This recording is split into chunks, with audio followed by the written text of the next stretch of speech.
Hello guys, SQL को समझने के लिए जो हमें कॉन्सेप्ट्स की जरूरत पड़ेगी, स्टार्टिंग में हमें पता होना चाहिए एसक्यूएल के बारे में। आज हम इस वीडियो में उसके बारे में बात करेंगे एंड देन नेक्स्ट वीडियो से मैं आपको उसकी प्रैक्टिकल इम्प्लीमेंटेशन समझाऊंगा और आज की वीडियो में मैं आपको थोड़ा आइडिया दूंगा कि एसक्यूएल होता क्या है और उसके प्रैक्टिकल एग्जांपल के साथ आपको समझाऊंगा। आइए स्टार्ट करते हैं। Why we need database. Bank का एग्जांपल लेते हैं। बैंक में पहले क्या होता था, ऐसे रजिस्टर्स यूज किए जाते हैं रिकॉर्ड्स को मेंटेन करने के लिए। अगर आपने फाइल हैंडलिंग की मेरी वीडियो देखी है तो मैंने उसमें भी अच्छी एक्सप्लेन की थी, मैं आपको दोबारा बताता हूँ। रजिस्टर्स मेंटेन किए जाते थे रिकॉर्ड्स को मेंटेन करने के लिए कस्टमर के। एंड देन उसके बाद हमारे कंप्यूटर सिस्टम्स आए तो हमारे पास जैसे नोटपैड्स में फाइल्स क्रिएट की जाती थी और डेटा को रिकॉर्ड को मेंटेन किया जाता था। बट उसके बाद कुछ सॉफ्टवेयर आए जैसे एमएस ऑफिस, इसके अंदर एक्सेल और जो वर्ड फाइल्स होती हैं इसके अंदर डेटा को और आसानी से रखा गया। बट ये एक प्रॉब्लम होती थी कि जिस मशीन पे आप काम कर रहे हो उसी मशीन पे रहेगी, अगर आपको कहीं और सेंड करना है तो उस फाइल को शेयर करना पड़ता था। उसके बाद हमारे पास क्या है, डेटाबेसेस आए। डेटाबेसेस क्या करते हैं, अगर आप एक जगह बैठ के दूसरे डेटाबेस को भी एक्सेस कर सकते हो कनेक्शन करके नेटवर्क के थ्रू। तो इसी का एक एग्जांपल है माई एसक्यूएल, जिसके बारे में हमने बात करनी है। जो माई एसक्यूएल है ये एक तरीके से सिस्टम होता है जिसके ऊपर हम डेटा सेव कर सकते हैं, स्टोर कर सकते हैं और बाद में उसे रिट्रीव कर सकते हैं और इसको हम कनेक्शन के थ्रू कहीं और भी एक्सेस कर सकते हैं। हम उसकी बात बाद में करेंगे, बट इसकी हम लैंग्वेज समझेंगे कि इसको समझने के लिए किस चीजों की जरूरत पड़ती है। जैसे कि what is database. Database is a collection of inter related data and database system is computerised record keeping system. Database क्या है, इंटर रिलेटेड डेटा। मतलब इंटर रिलेटेड कहते हैं, जैसे मैंने बैंक का एग्जांपल लिया तो बैंक के अंदर सारे कस्टमर की डिटेल स्टोर होगी या फिर होगी तो एक स्टाफ मेंबर्स की डिटेल स्टोर होगी। जितने मैनेजर्स हैं, जैसे कि अगर बैंक का ब्रांच अगर हमारे यहाँ रजौरी गार्डन का है या फिर राजीव चौक का है तो उन सबके कौन सी ब्रांच में कौन मैनेजर है उसके नाम की डिटेल स्टोर होगी। डेटाबेसेस या सर्वर की वजह से ही आप ऐसा कर सकते हैं कि आप एक ब्रांच से दूसरे ब्रांच का अकाउंट एक्सेस कर लेते हैं एंड देन आप वहां पे अपनी पासबुक प्रिंट या कुछ भी करवा सकते हैं। आइए एक और एग्जांपल देखते हैं। जैसे स्कूल का एग्जांपल देखें तो स्कूल का एक डेटाबेस होगा, एक बड़ा बॉक्स है उसे आप डेटाबेस समझिए एंड उसके अंदर छोटे छोटे बॉक्सेस हैं जिसे हम टेबल्स कहेंगे। जैसे स्कूल के अंदर किस नाम का टेबल बन सकता है, जैसे स्टूडेंट की डिटेल स्टोर करने के लिए, टीचर्स की डिटेल स्टोर करने के लिए, या अकाउंट्स मैनेजमेंट मतलब कि फीस का रिकॉर्ड रखने के लिए कौन से स्टूडेंट की कितनी फीस आई है। या एक और टेबल भी हो सकता है पे रोल का, जैसे टीचर्स के जो पेमेंट का सैलरी का जो रिकॉर्ड होगा वो भी हम रख सकते हैं। ऐसे ही एम्प्लॉय एक ऑफिस डेटाबेस होगा, उसके अंदर सब टेबल्स बनाएंगे हम, जैसे एम्प्लॉय हो गया, मैनेजर हो गया, एचआर हो गया, ये सब हम बना सकते हैं। आइए आगे बढ़ते हैं। Advantages and disadvantages of data. इसका क्या मतलब है, एग्जाम्पल के साथ समझते हैं। जैसे मैंने स्कूल का एग्जाम्पल लिया था अभी, स्कूल के डेटाबेस के अंदर कितने तरीके के डेटा स्टोर होंगे, लाइक स्टूडेंट का रिकॉर्ड, टीचर्स का रिकॉर्ड, अकाउंट्स का या फिर होंगे पे रोल्स का। तो पहले क्या होता था, स्टूडेंट का रिकॉर्ड सेव करने के लिए 2 या 3 रजिस्टर बनाए जाते थे, जो एक रिसेप्शन पे होता था, एक टीचर के पास होता था और एक मेन रिकॉर्ड होता था जो उसकी रिपोर्ट को शो करता था। लाइक अगर रिसेप्शन के पास है तो उसे खाली इतना डेटा एक्सेस होता था कि उसका नाम और उसका एड्रेस या उसके पेरेंट्स का नाम, ताकि अगर कोई रिसेप्शन पे स्टूडेंट को कॉल करे तो उसको पता हो कि कौन से स्टूडेंट को कॉल कर रहा है। और टीचर के पास क्या रिकॉर्ड होता था, उसके मार्क्स की डिटेल्स या फिर उसकी फीस की या फिर उसका एड्रेस, मतलब उसकी रिपोर्ट कार्ड के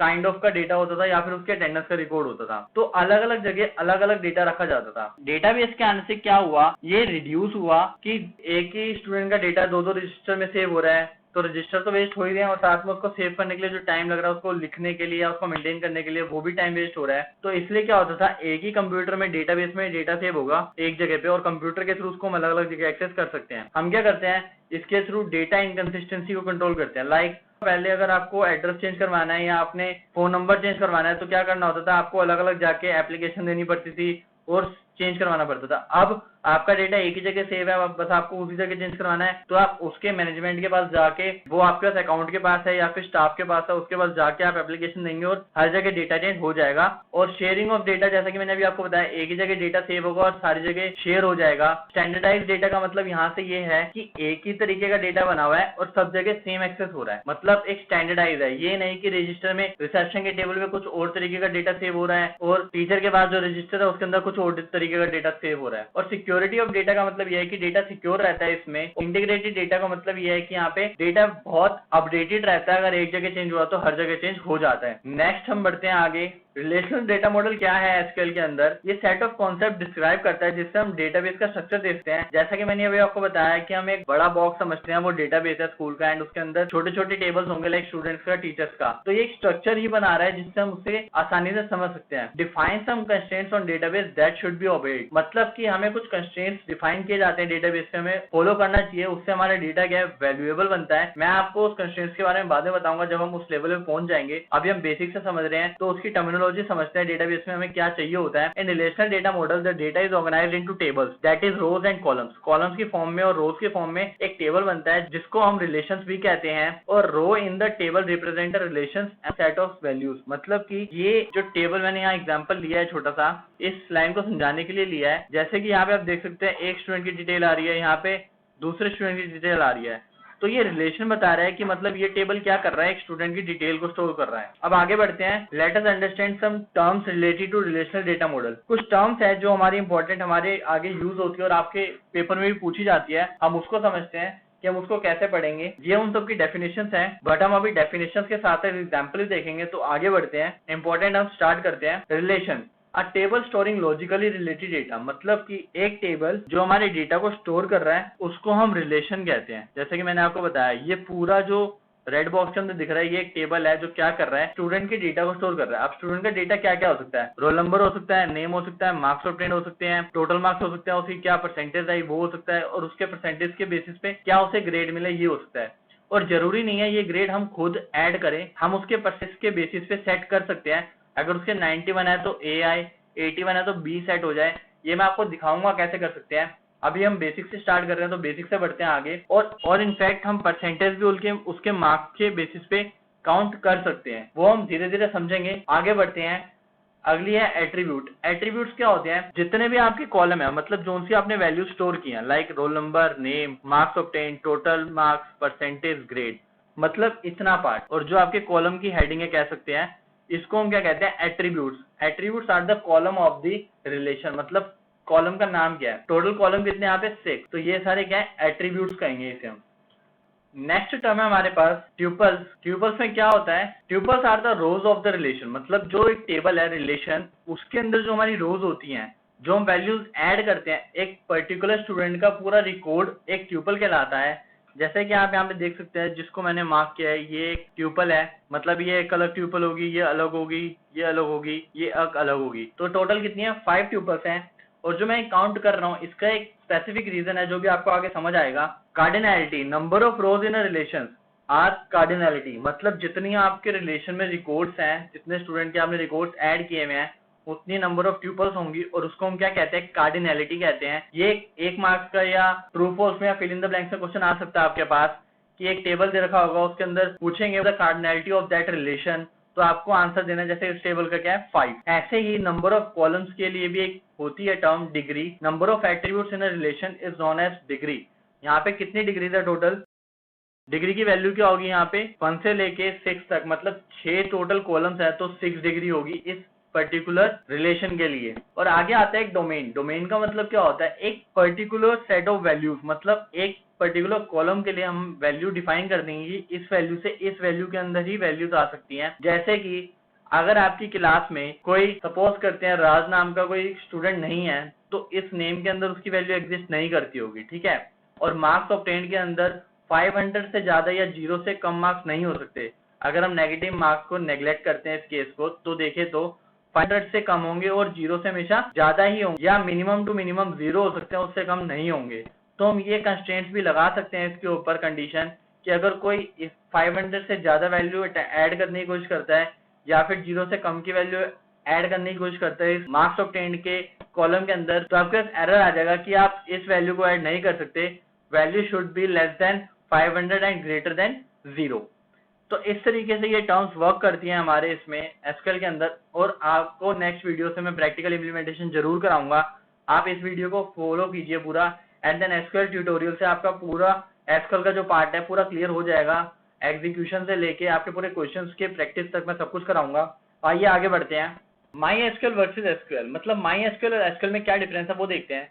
माई एसक्यूएल क्या है, ये एक सॉफ्टवेयर है, open source relational database management system, मतलब कि एक सॉफ्टवेयर है जो डेटा को स्टोर करने में हेल्प करता है, किस फॉर्म में, टेबल की फॉर्म में।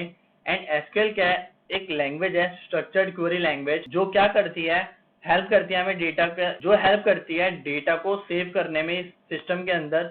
और हम इस लैंग्वेज के बारे में पढ़ेंगे कि इसके अंदर क्वेरीज कैसे लिखी जाती है, जो हम स्टेटमेंट लिखते हैं जिससे हमारा डेटा एक्सेस होगा, उसको हम इसमें क्वेरी कहते हैं, वो हम लिखना सीखेंगे कि कैसे हम क्वेरी लिखते हैं, किस केस के अंदर। हमें बहुत सारी सिचुएशंस मिलेंगी, हम वो देखेंगे सारी। और एसक्यूएल क्या है? The structured query language is the language that enables you to create and operate on relational databases. जैसा कि मैंने अभी आपको कहा, जो माई एसक्यूएल के अंदर हम टेबल स्टोर करते हैं, डेटाबेस स्टोर करते हैं, उसको हमें ऑपरेट करने में, क्रिएट करने में वो हेल्प करता है, एक्सेस करने में, और हमें इसी के बारे में पढ़ना है। आइए आगे बढ़ते हैं। अगर हमें डेटा को स्टोर करना है तो हमारे पास क्या है, बहुत सारे तरीके का डेटा होता है। जैसे कि हमें मार्क्स स्टोर करना है तो हमें नंबर्स चाहिए, रोल नंबर स्टोर करना है तो हमें नंबर्स चाहिए, नेम स्टोर करना है तो हमें करेक्टर चाहिए, मतलब स्ट्रिंग्स चाहिए अगर हम पाइथन की फॉर्म में बात करें। और अगर हम किसी भी लैंग्वेज की फॉर्म में बात करें तो इस फॉर्म में क्या कहते हैं, हम इसको कैर एंड वेरकर कहते हैं। हमें क्या समझना है, दोनों के बीच में डिफरेंस क्या होता है। हम दोनों काम एक तरीके का करते हैं, अल्फाबेट्स को स्टोर करने में हेल्प करते हैं, सेट ऑफ अल्फाबेट्स को भी कह सकते हैं। जैसे ग्रेड हो गया, ABCD की फॉर्म में होगा तो उसको स्टोर करने में हेल्प करेंगे, नाम हो गया उसको स्टोर करने में हेल्प करेंगे, एड्रेस हो गया उसको स्टोर करने में हेल्प करेंगे। बट एक छोटा सा डिफरेंस होता है दोनों में, आइए वो समझते हैं। नेम कैर 10, हमने क्या करा, एक नेम नाम का वेरिएबल डिफाइन किया, जिसको हमने क्या डिफाइन किया, कैरेक्टर स्टोर करेगा, मैक्सिमम लेंथ क्या होगी 10। इसके अंदर हम 10 करेक्टर तक स्टोर कर सकते हैं और हमें क्या होगा, मेमोरी एलोकेट हो जाएगी 10 करेक्टर की इसमें। अब नेम राज कपूर, मतलब हमने वैल्यू दी, नेम की क्या स्टोर करी, राज कपूर स्टोर करी। मैं आपको एक एग्जांपल दिखा रहा हूँ एक्चुअली में, जैसे कैसे करते हैं एसक्यूएल के अंदर, वो मैं आपको नेक्स्ट वीडियो में बताऊंगा। बस एग्जांपल है कि नेम को मैं राज कपूर की एक वैल्यू दे रहा हूँ तो इसके अंदर कैसे स्टोर होगी, स्पेस को इंक्लूड करके 10 करेक्टर्स हैं तो ये 10 character as it is store हो गए। बट अगर हम 10 करेक्टर से कम की वैल्यू देते हैं, जैसे हमने यहाँ पे विजय दिया, तो क्या होगा, यहाँ से लेके यहाँ तक विजय स्टोर होगा, बाकी के जो बचे हुए बॉक्सेस होंगे या हम कह सकते हैं करेक्टर्स के स्पेस होंगे, तो क्या होगा, वहां पे ब्लैंक फिल हो जाएगा। बट स्पेस टोटल कितना लेगा, 10 करेक्टर्स का ही लेगा, बट यहाँ पे हमारे पास क्या होगा, ब्लैंक होगा। और यही डिफरेंस होता है वेर कैर के अंदर। आइए वो समझते हैं। सेम यहाँ पे हमने क्या किया, नेम को डिफाइन किया वेर कैर के नाम से, इसमें भी मैक्सिमम 10 करेक्टर स्टोर कर सकता है। हमने राज कपूर स्टोर किया तो पूरे 10 करेक्टर स्टोर हो गए राज कपूर के नाम से, स्पेस को इंक्लूड करके। अगर हमने विजय को स्टोर किया तो जितने करेक्टर्स हमने स्टोर किया बस उतने ही करेक्टर स्टोर होंगे, बाकी का स्पेस हमें कुछ मतलब नहीं है उससे, ना कोई ब्लैंक फिल होगा ना कुछ फिल होगा, बस उतने करेक्टर यूटिलाइज होंगे जितने हमने सेव करे हैं। यही एक डिफरेंस होता है वेर कैर और कैर के अंदर सबसे मेन, जो आपको याद रखना है और आपसे वाइवा में या फिर आपसे एमसीक्यू क्वेश्चन में पूछा भी जा सकता है। और जनरली इसके ऊपर एक क्वेश्चन आता है 2 मार्क्स का, difference between care and wear care. और नेक्स्ट वीडियो से हम स्टार्ट करेंगे इसकी इम्प्लीमेंटेशन, कि हम कैसे टेबल क्रिएट करते हैं, उसके अंदर कैसे डेटा इंसर्ट करते हैं और कैसे उसको एक्सेस करते हैं। वो सब मैं आपको एक एक करके धीरे धीरे समझाऊंगा और आप इसके नोट्स बनाते जाइएगा, आपको बहुत हेल्प मिलेगी एंड में पढ़ने में इससे। Thank you so much for watching this video, see you in the next video, bye bye. इसमें हमारे पास आता है जितनी भी कमांड्स या स्टेटमेंट्स हम मैनिपुलेट करने में हेल्प करते हैं डेटा को, उसको कहते हैं डेटा मैनिपुलेशन लैंग्वेज। इसमें आती है रिट्रीवल, रिट्रीवल का मतलब यहाँ पे होता है सिलेक्ट, इंसर्शन में आती है इंसर्ट करना, जो हमारे पास इंसर्ट कमांड होती है, डिलीशन में हमारे पास डिलीट आती है, एंड मॉडिफिकेशन में अपडेट कमांड आती है, वो DML के अंदर आती है चारों चीजें। Thank you so much for watching this video. See you in the next video. Bye bye. Please guys, like my videos, share my videos and subscribe to my channel to get more updates of Python videos.